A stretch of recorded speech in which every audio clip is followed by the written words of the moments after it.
Abuela Pluma. Y tenía un humor de mil diablos, debe estar podrido todo el cordelaje de mi cuerpo, decía. Cuando su rostro se hallaba sereno se veían en él rayas, quebraduras y patas de gallo, estaba estrellado, con aquella red que formaba de gestos huraños, el emperrado carácter del viejo marino. Tosia como una carraca vieja, su habla era oscura y torpe, fumaba mucho, juraba más, de aquella boca de negros dientes no salían sino humo y palabrotas. Y sin embargo era un ángel. El reuma le mortificaba y estaba siempre triste, por dentro, según acostumbraba a decir.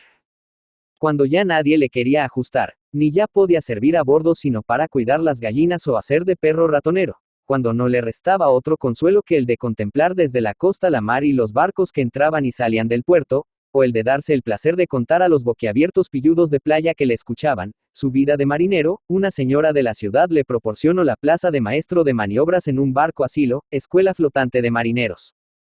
La chiquillería le alegraba, en el discordante tumulto de vocecillas infantiles, en la inquieta movilidad de los niños hallaba en los ruidos, las gracias, las incesantes ondulaciones, el espectáculo mismo que siempre había tenido ante sí, algo muy semejante a la mar, y que como ésta sujetaba el ánimo en un encanto, y en un asombro constante.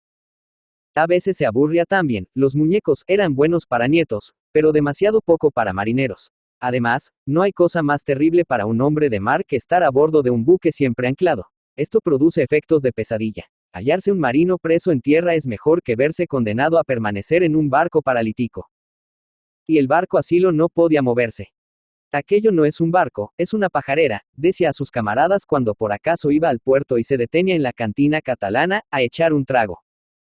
No había nacido para maestro. Le costaba mucho vencer su rudeza, no podía emplear con los niños aquel vigor áspero que siempre había empleado mandando a verdaderos marineros. A veces quería coger un rebenque e imponer leyes de patrón absoluto. Pero solo por no complacer al melifluo maestro de escuela y al mosquita muerta del capellán, se dominaba.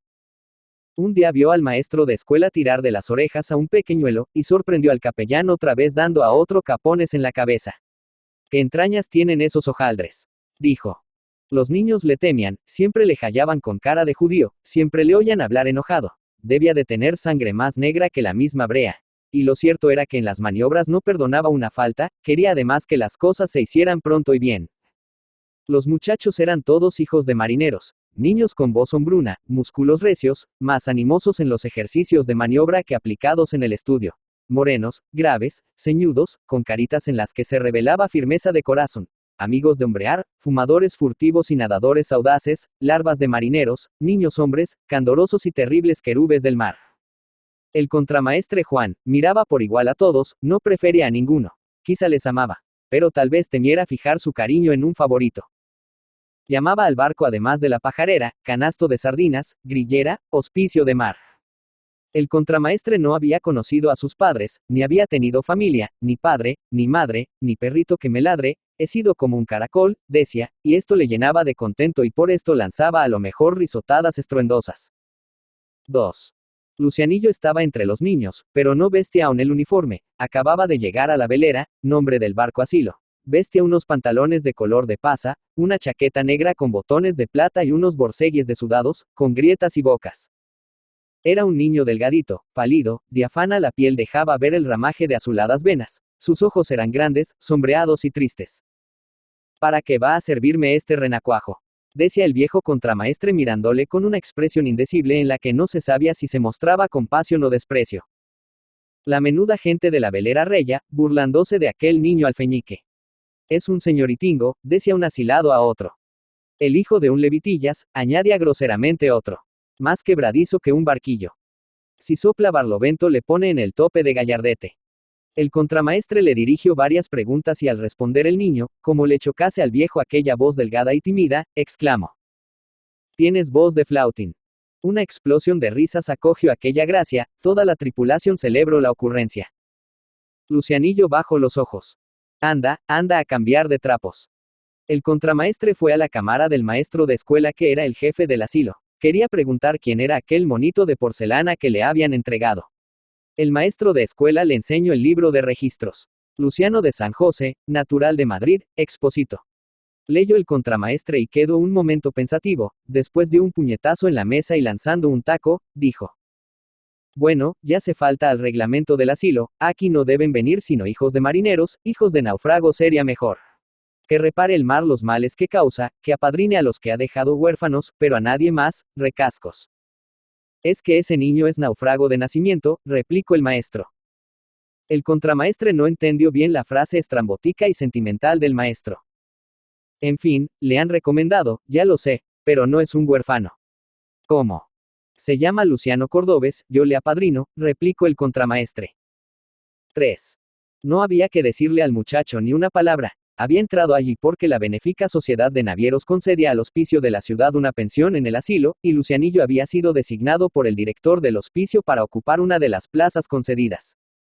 Yo le dijera a ese chicuelo recio, ha de ser un marinero de primera. Voto a Baco que no han de burlarse de mi chirriquipitín, se decía el contramaestre. Ya tenía su favorito, y solía decirle. Vamos, Uspa. Chirri, le llamaba así por abreviar el nombre que le había dado de chirriquipitín, sube como una ardilla. Tú el primero siempre, ya sabes, te nombro cabo. Al principio nada sintió sino una profunda compasión, una simpatía íntima hacia aquella criatura endeble y temerosa. Luego tomó su defensa, castigando vigorosamente a los que se mofaban del niño. Este afecto convirtióse en porfia, por la cual se empeñaba en hacerle el más vigoroso, el más hábil de la marinería infantil. Por último, la pasión llegó a punto de hacerle ver lo que no era, de hacerle creer que en realidad el Chirri era el mejor de todos, no siendo así desgraciadamente. Es delgado porque es nervioso, decía, está blanco no porque no tenga sangre, sino porque es fino, y no como los otros soquetes que están curtidos de negro como cangrejos. Chirri tiene coraje, tiene. Exclamaba. Si en las maniobras o en las regatas quedaba rezagado, consistía en que, o había comenzado después que los otros o en que trabajaba en peores condiciones o, en fin, en que no estaba de suerte. Cuando le preguntaban quién era el mejor de la clase, contestaba siempre, el Chirri. Y la verdad era que el pobre niño no tenía organización apropiada para los ejercicios físicos. Un día el contramaestre halló a Lucianillo compungido y llorando. Esto exasperó al marinero. Fue la única vez que se enfadó con el niño.